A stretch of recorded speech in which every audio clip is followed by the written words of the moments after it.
what's kind of the future hold, and what's the vision for new drinks and stuff like that? Yeah, so we definitely have a lot of stuff planned, or always try to anyways. And it's nice to be mostly out of the pandemic so we can actually make those plans a reality. But in the near future, we're actually going to expand our distribution out of Oklahoma and go into North Texas. And so that'll be both a challenge and it's really exciting. Yeah. So I think it's the North Texas area is kind of a natural extension, just being so close and having such a large population. So that'll be fun. That'll be the first time we've been outside of Oklahoma. Okay, yeah. And we're actually in the process of opening another taproom location. Awesome. Which I can't quite say where it is, but hopefully in the next few weeks we'll have great.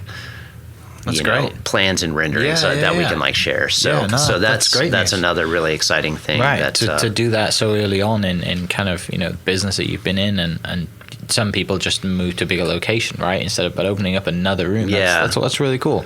Yeah, it's from my perspective, the model of growing enormous and getting in all 50 states is maybe not dead, but it's pretty close. Yeah. It's, if you wanted to be the next Sierra Nevada, you need to have about endless supply of marketing dollars. Yeah, literally, that's production. it. You need to open up with $100 million to market. That's the only, buying Super Bowl ads and all the rest of it. Yeah, that's the only way you can achieve that kind of outside of very special circumstances. Really, the only way you can achieve that sort of widespread growth is marketing right now. There's Sierra Nevada did it organically in the 80s, right? But to do it now, it's more competition so even trying to replicate that sort of growth model is just not even worth it. So for us, it's more of a community focused growth model where it's we'll expand distribution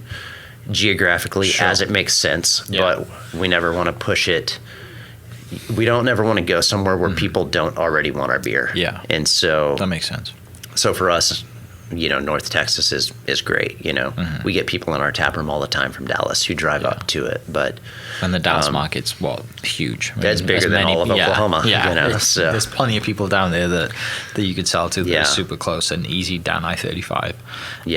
But focusing on that community growth, going to another city and trying to create the same experience that you've created at the main brewery, I think is a much more sustainable way for us to. Well, it keeps you on your toes too, because you get to it's exciting, isn't it? You're I'm going to go open up a new spot now, and I get to do it all again. And I've learned from doing it before, and we're going to do it, this way, and just that's really awesome. Yeah, and actually, speaking of law changes, the latest law change was actually the legalization of satellite tap rooms, and so it doesn't have to be super brewed on. It had to be brewed on site, right? It still has to be a brewery, so you still need to be able to brew there, but you don't need to brew everything that you serve there. Okay, yeah. And so for us, the big thing for us is canning.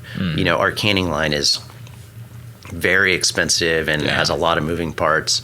And it just doesn't make sense to try and put another canning line at another location because they're just so expensive and require a lot of expertise to operate.